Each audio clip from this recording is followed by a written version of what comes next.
autora de la novela Entre Celeste y Violeta. Para empezar, nos gustaría que añadiera una frase que la defina, su filosofía de vida.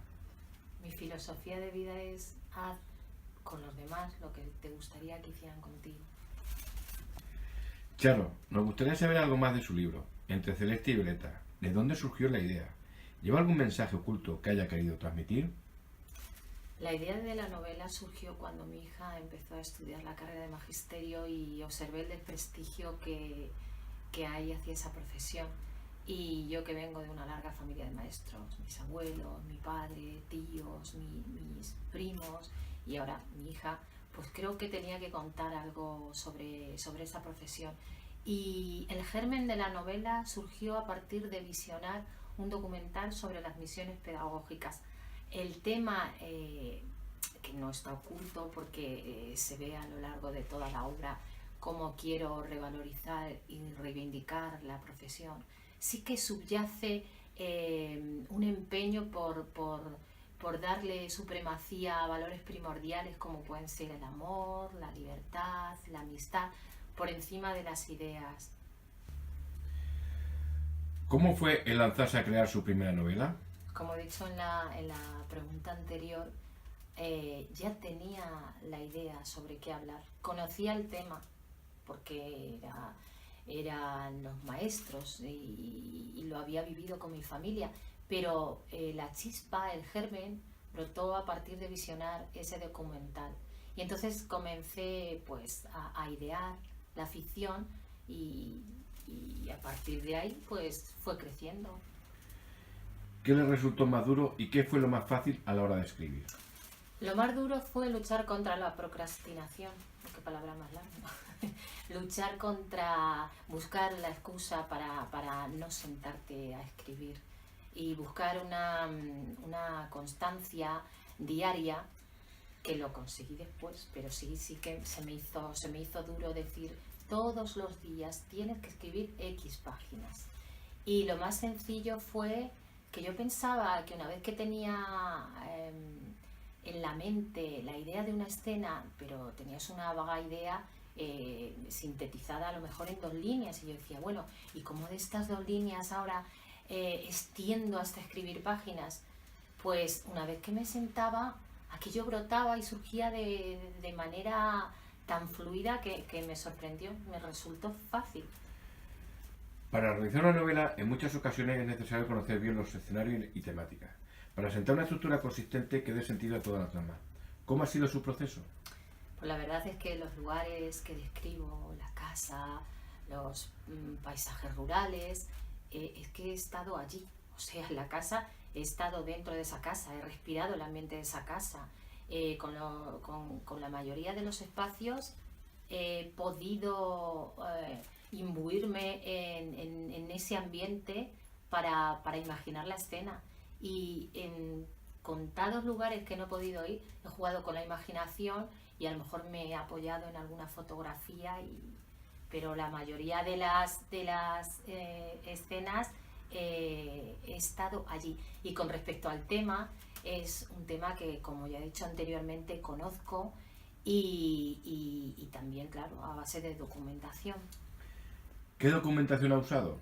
Bueno, pues he utilizado libros de historia, he utilizado libros de maestros, he consultado hemeroteca, he visitado museos, he visionado documentales, y luego también me he nutrido de muchas anécdotas familiares. ¿Cómo fue la creación de sus personajes? Pues en un principio, cuando hice el esbozo de la novela, pues tenía un número de personajes bastante limitado, no recuerdo cuántos eran, pero eran pocos. Y yo pensaba, pero bueno, cuando alguien escribe una novela, ¿cómo salen tantos personajes? Se presentan, aparecen sin que los llamen, porque una vez que la estás escribiendo, la necesidad en cada momento, en cada situación, hace que aparezcan solos.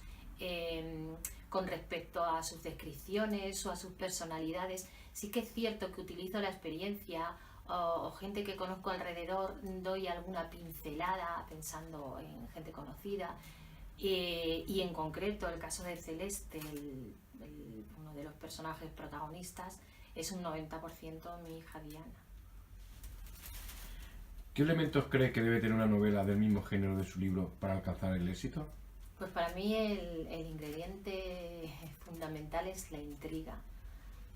Mi novela tiene intriga, tiene un misterio por resolver y el hecho de que el autor vaya sembrando miguitas para que después el lector las vaya recogiendo, hace que en el lector nazca ese afán y esa avidez por la lectura, ese afán por ir progresando hasta descubrir el misterio. Luego, además de la intriga, es fundamental un buen conflicto, porque claro, si no tenemos conflicto no tendríamos novela. Y con respecto al conflicto, yo soy más amiga de los conflictos internos que externos, porque me gusta muchísimo indagar en la personalidad de los personajes.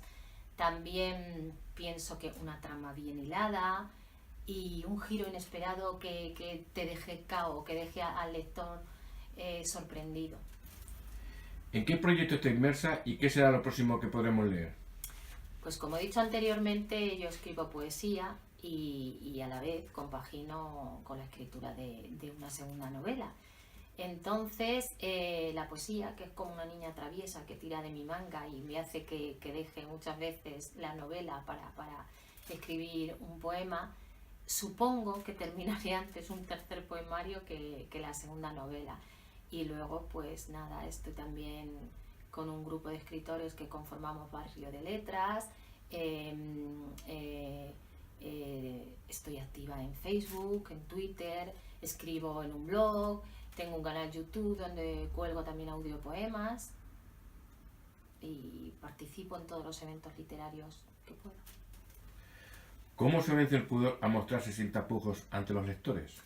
Como decía el escritor estadounidense Frank Herbert, el escritor exitoso se escucha a sí mismo.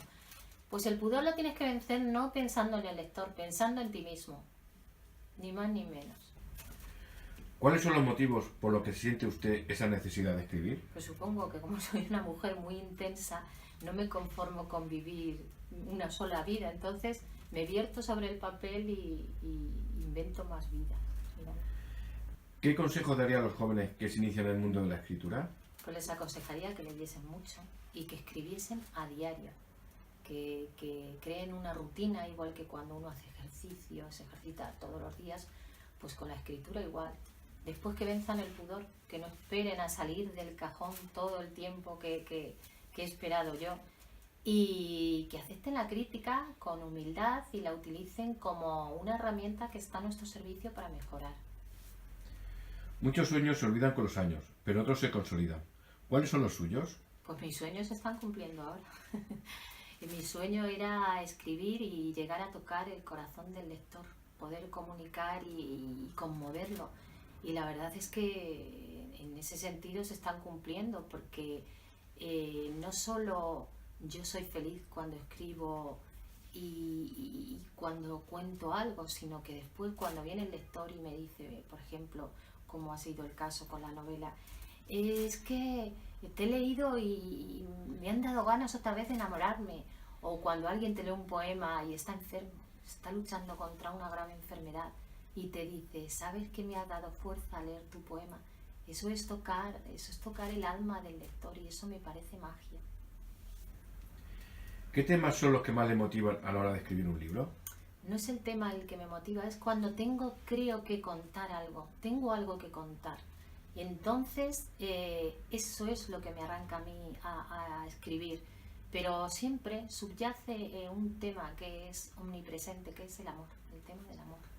¿Qué le diría a los futuros lectores de su libro? Primero, que me lean, que no los voy a dejar indiferentes. Y segundo, que cuando me hayan leído, que no tengan miedo a comunicarse conmigo y que yo del halago siento impulso para seguir escribiendo, pero que yo asumo la crítica con humildad y la utilizo para mejorar. ¿Tiene miedo de que su libro no se venda? En absoluto. Tengo miedo de que no le guste a nadie, porque si le gusta a unas pocas personas soy feliz. Si le gusta a muchas más personas, evidentemente seré más feliz, pero miedo a no venderlo. ¿Qué es lo que resaltaría por encima de todo para ser un buen escritor? Creo que un buen escritor tiene que tener muchísima sensibilidad, después creatividad y una buena dosis de humildad. ¿Qué podría llegar a hacer para dar a conocer su libro? Pues lo que estoy haciendo, la verdad que soy bastante activa en las redes sociales, estoy en Twitter, estoy en Facebook, escribo en un blog, tengo un canal YouTube, como he dicho anteriormente, y además formo parte de un grupo que se llama Barrio de Letras, cuyo impulsor es Fernando Cota, el autor del Duque del Altozano, y cuya idea fue acercar a diferentes establecimientos. Nosotros donamos nuestras novelas, con lo cual acercamos la lectura a los clientes de los determinados establecimientos, y después por Twitter nosotros promocionamos también al establecimiento, con lo cual es una cadena de favores: autor, establecimiento, cliente. ¿Cree que hay demasiado ego y pedantería en el círculo literario? Yo creo que puede haber el mismo ego que hay en cualquier círculo. De todas maneras, es que yo odio los egos subidos, y con los escritores que me codeo, la verdad es que todos son humildes y sencillos. Afortunadamente huyo de esa gente. ¿Qué espera de un buen libro?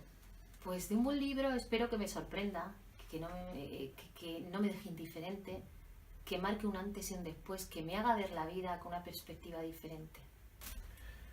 Charo, ¿quiere hacer algún comentario más?